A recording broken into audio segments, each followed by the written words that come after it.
Hey everybody, Paul Lake here with another physics problem solved, and this problem is an impulse and momentum problem.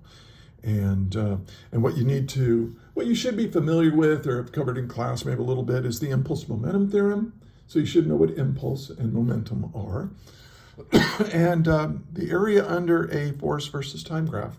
That's what we're going to be discussing. If you're not familiar with these concepts, look them up maybe. And or you can watch this and I'll explain them as I go.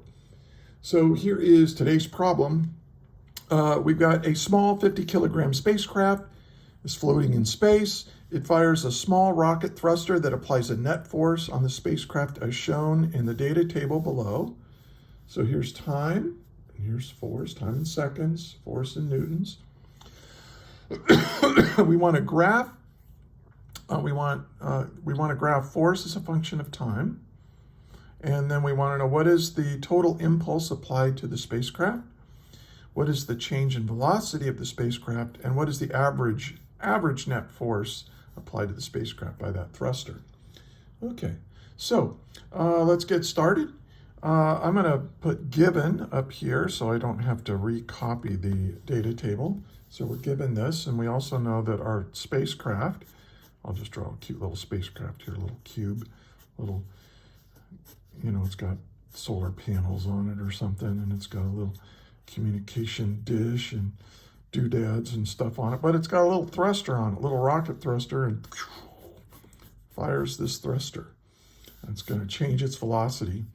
We know that the mass of the spacecraft is 50 kilograms, okay? Now, what are we trying to find? We're trying to find a lot of things. For A, we want to draw the force versus time graph. And then for B, we want the total impulse. The AP1 outline uses a capital J with a vector hat on it to represent impulse. So that's what I'm going to use.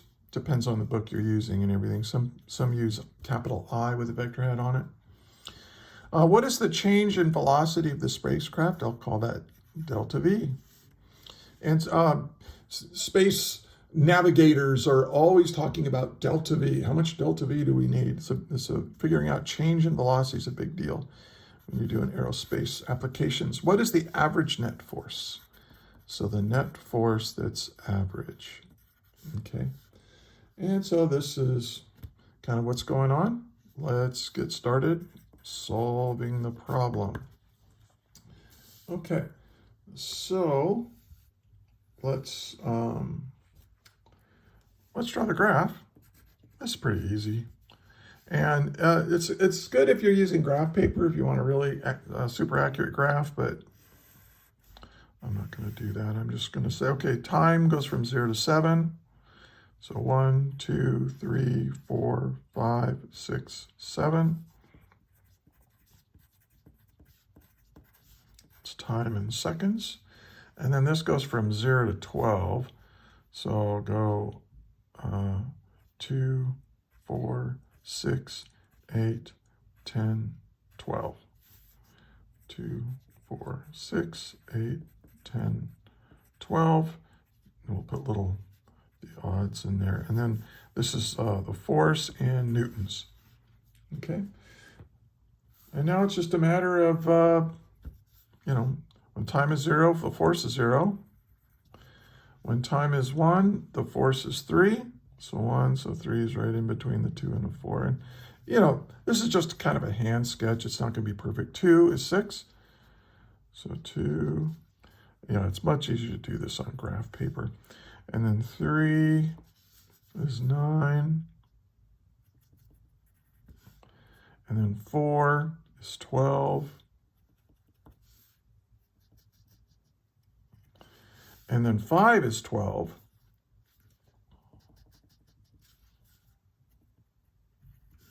And then 6. Well, 6 would go way back down to 6. 6 seconds, 6 newtons. And then at 7 seconds, we're back to 0. So if we want to make fill this out, the graph kind of looks like this, and this, and this. So What's happening here is as time goes by, the thruster at t equals 0, right? It's not thrusting yet. Then it kind of ramps up its thrust, reaches a peak thrust of 12 newtons, and then shuts down in a couple of seconds. So this is a little bit more realistic than a lot of problems where, you know, the force is a constant and then suddenly goes back to 0.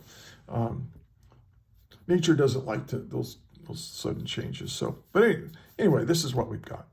So A is done.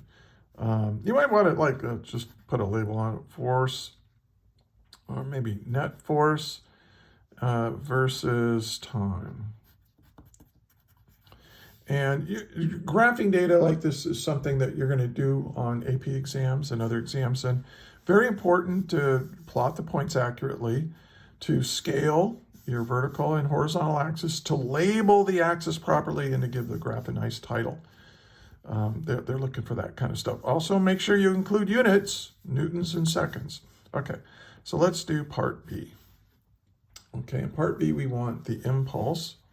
Now, the thing you need to know is that the impulse is equal to the area of a force versus time graph. Now, if you are unfamiliar with this idea, check in the video description. I have a link to a lecture where I explain why this is true. So check that out. So what we need to do is figure out what the area is. Now, there's a couple of ways of doing that. I'm going to do it well, but they're both pretty easy. But notice that I've got triangles and rectangles. And if you're in a non-calculus-based physics class, that's what you're going to get with these force versus time graphs. You know, something where you can figure out the area under the graph without using integral calculus. So here we have a triangle, and a triangle is 1/2. And let's take a look at this triangle. It's kind of, here's the triangle. So the 1/2, the base is 4 seconds times the height, and the height is 12 newtons, right? The area of a triangle is 1/2 the base times the height. That's what I'm assuming you know. Now this here is a rectangle, skinny little rectangle. It has a base times height, so its base is 1 second wide, and its height is 12 newtons. And then here we've got another little triangle, and its base is 2 seconds, right? Because we're going to go from 5 to 7, so its base is 2 seconds. And its height is also 12 newtons.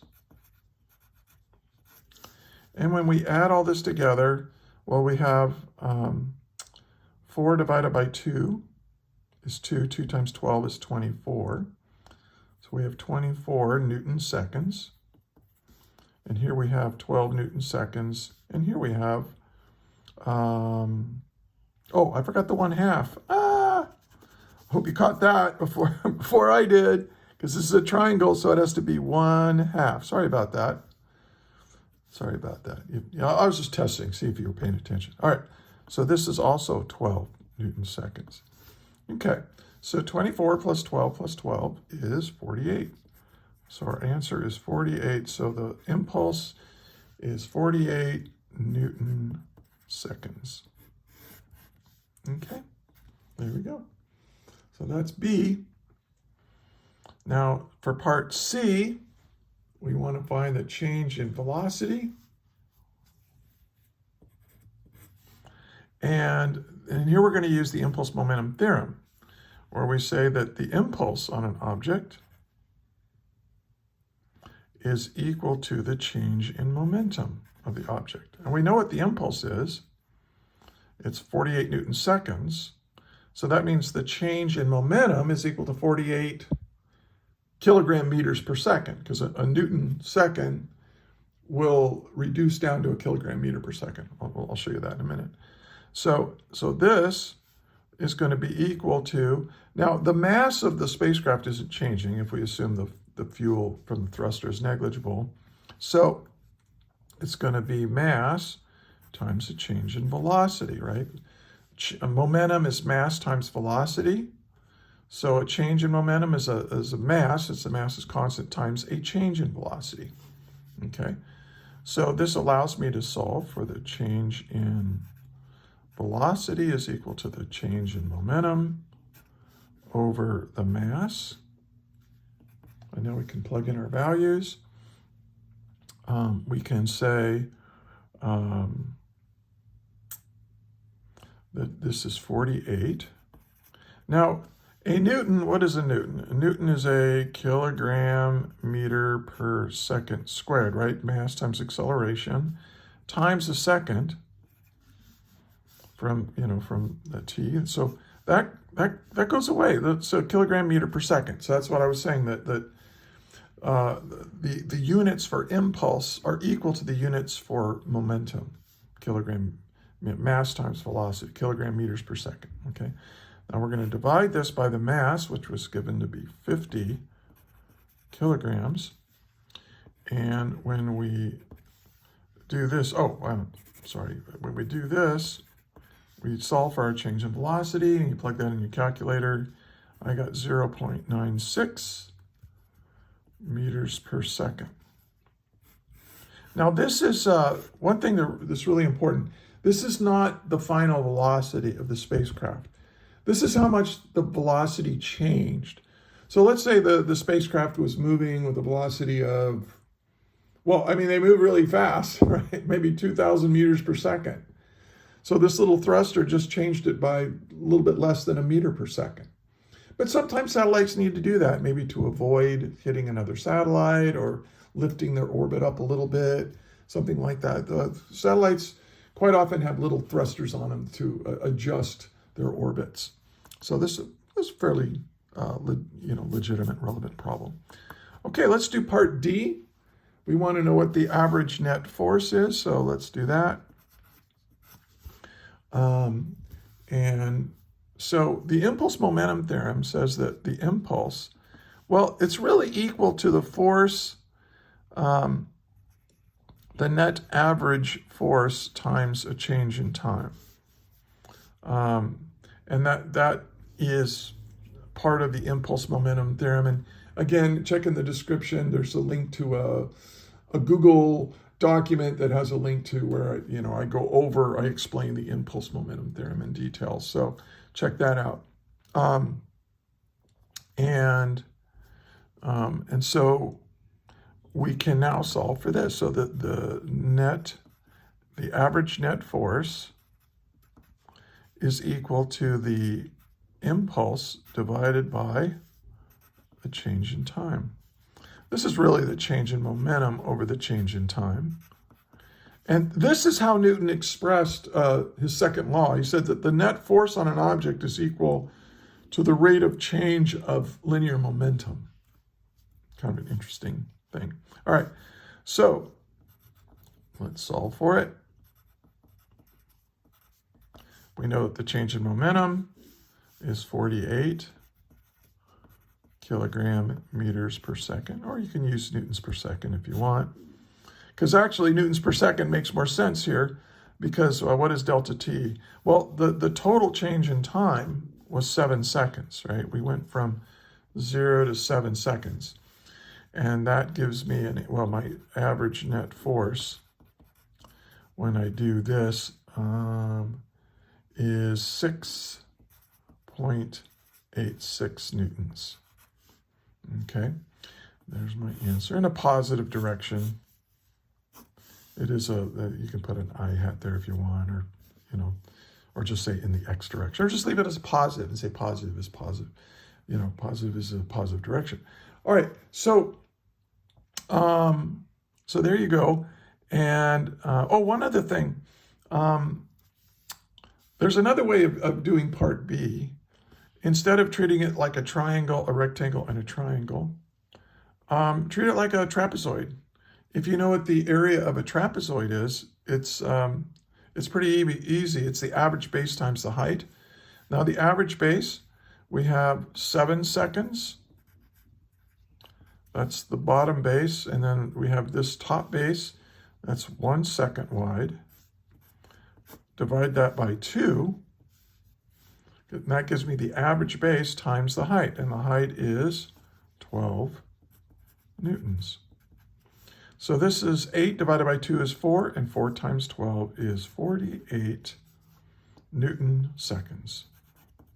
So you could, it's a little, if you know how to, if you remember how to find the area of a trapezoid, there you go.